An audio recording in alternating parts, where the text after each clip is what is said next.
आपल्या काही माणसांकडे मत मागायला गेलं तर आपल्या घरी दादा आणि बाबामध्ये किंवा राजा आणि महाराजामध्ये विभागलेला असतो. आम्ही कधीच पाच सोडलो.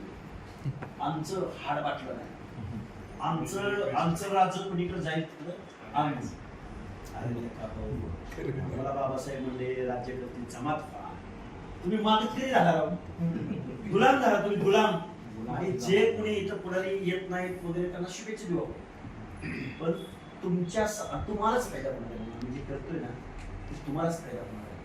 आज रोजी आता आमच्या डायव्हर्ट साहेब इंजिनियरनी सांगितलं की EWS दिले, इकॉनॉमिकल विकास शिक्षण. परत महाराष्ट्रात या महाराष्ट्राचे मंत्री महोदय उदयजी सामंत यांनी मनोज जरांगे आणि आम्हा ओबीसी कार्यकर्त्यांना भेटण्याची इच्छा व्यक्त केली. खरं तर मंत्री महोदयांना आमची हात जोडून विनंती आहे की तुम्ही 2 सप्टेंबरचा GR काढून 1 वर्ष पूर्ण होत आलंय. तुम्ही 2 सप्टेंबरचा GR रद्द करणार का?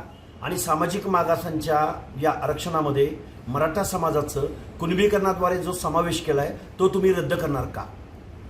जर ह्या 2 आमच्या मागण्या पूर्ण करणार असाल तरच तुम्ही आमच्या भेटीला या. अन्यथा आमचं आरक्षणाचं झोपडं तुम्ही आज रोजी उद्ध्वस्त केलेलं आहे. 1 वर्षभराच्या कालावधीमध्ये कुठलाही महाराष्ट्रातला मंत्री किंवा आमदार किंवा खासदार किंवा मुख्यमंत्री किंवा विरोधी पक्षाचा नेता ओबीसीच्या बाजूनं बोललेला नाही. आमचा इथल्या सर्व पुढाऱ्यांवरती राजकारण्यावरती आरोप आहे की आज रोजी आमचं ओबीसीचं आरक्षण संपलेलं आहे. त्यामुळं 2 सप्टेंबरचा GR रद्द करा आणि मराठा समाजाला जे तुम्ही SC-BCचं 10% आरक्षण दिलंय किंवा जे तुम्ही EWSचं आरक्षण दिलंय ते तुम्ही त्यांना द्यावं. 27% आणि परत वरचं 2%, 29% पुढचं आरक्षण मराठा समाजाला तुम्हाला कुठलं द्यायचं ते द्या. पण आमच्या या 27% आरक्षणामध्ये कुणबीकरणाद्वारे जर मराठा समाज येणार असेल तर त्याला आमचा ठामपणे विरोध असेल. ओबीसी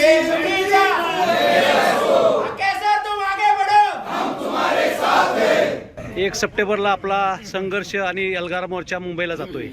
कशा पद्धतीचं नियोजन आहे? बघा, 1 सप्टेंबरला पुणे जिल्ह्यातल्या दौंड तालुक्यातल्या पाटस टोल नाक्याला हजारोंच्या लाखोंच्या संख्येनं माणसं तिथं जमतील आणि हजारोंच्या संख्येनं 4 व्हीलर म्हणजे गाड्या तिथं जमतील.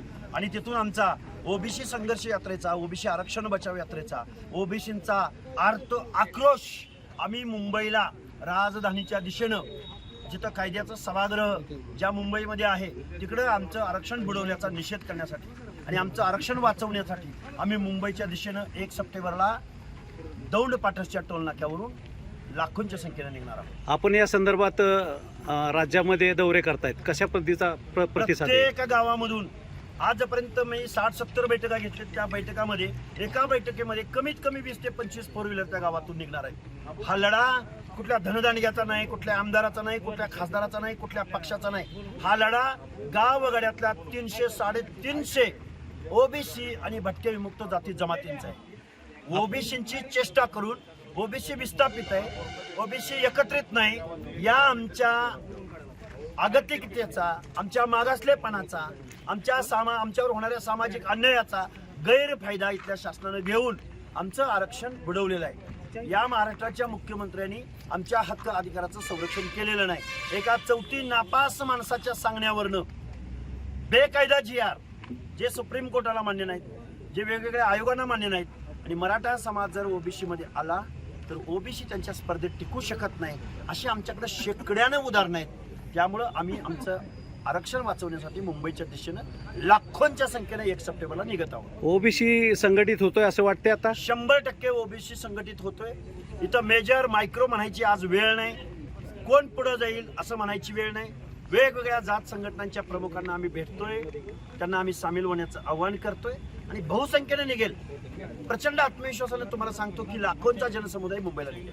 शासनाचे मंत्री म्हणतायत की ओबीसीचं न काढता आम्ही मराठा समाजाला आरक्षण देणार आहे. ऑलरेडी ओबीसीचं आरक्षण त्यांनी मराठा समाजाला देऊन टाकलंय. कारण 22,20,577 प्रमाणपत्र वाटून झाल्याचं शासनानं जाहीर केलंय. हे आम्ही एवढी प्रमाणपत्र दिलेत म्हणणं हाच सुप्रीम कोर्टाचा अवमान आहे, हाच वेगवेगळ्या आयोगांचा अवमान आहे, हाच संविधानाचा अवमान आहे. कारण सामाजिक मागासांची अख्खी कायनात या सरकारनं मराठा समाजाला ओबीसी मध्ये टाकून ओबीसींचा सामाजिक न्याय हक्क जमिनीत गाडलेला आहे. ओबीसींच्या आंदोलनाची दखल शासन घेते असं वाटतंय? 1 तारखेला शासनाला दखल नव्हे, 9 मंत्र्यांना दखल घ्यावी लागेल, विरोधकांना दखल घ्यावी लागेल, प्रमुखांना दखल घ्यावी लागेल, मुख्यमंत्र्यांना दखल घ्यावी लागेल. या मंत्रिमंडळातील ओबीसी मंत्री आहेत त्यांना आपण काय आवाहन कराल? ज्या मंत्र्यांना मी सांगेन तुम्ही बोला, ओबीसी आहेत म्हणून तुम्हाला स्थान आहे. ओबीसींचं जर आरक्षण गेलं तर तुम्हाला साधं तिकीट सोडा, तुम्ही विसरून जाल हे सगळे हक्क अधिकार. त्यामुळे बोला, बोलायची वेळ आहे. तुम्ही नाही बोला तर ओबीसी तुम्हाला त्याचा सवाल विचार. ओबीसी बांधवांना आपण काय आवाहन कराल? ओबीसीनं एकत्रित येण्याचं आवाहन करतो. आता नाही तर परत कधीच नाही. 1 सप्टेंबरला लाखोंच्या संख्येनं आपल्याला पाटस, दौंड तालुक्यातल्या पाटसला जमायचं आणि मुंबईकडे निघायचं आहे. महाराष्ट्रातील सर्व बातम्यांचे विश्वासार्ह व्यासपीठ. सकाळच्या सर्व सोशल मीडिया प्लॅटफॉर्मला लाईक, फॉलो आणि सबस्क्राईब करा. तसंच सर्व नोटिफिकेशनसाठी बेल आयकॉन प्रेस करायला विसरू नका.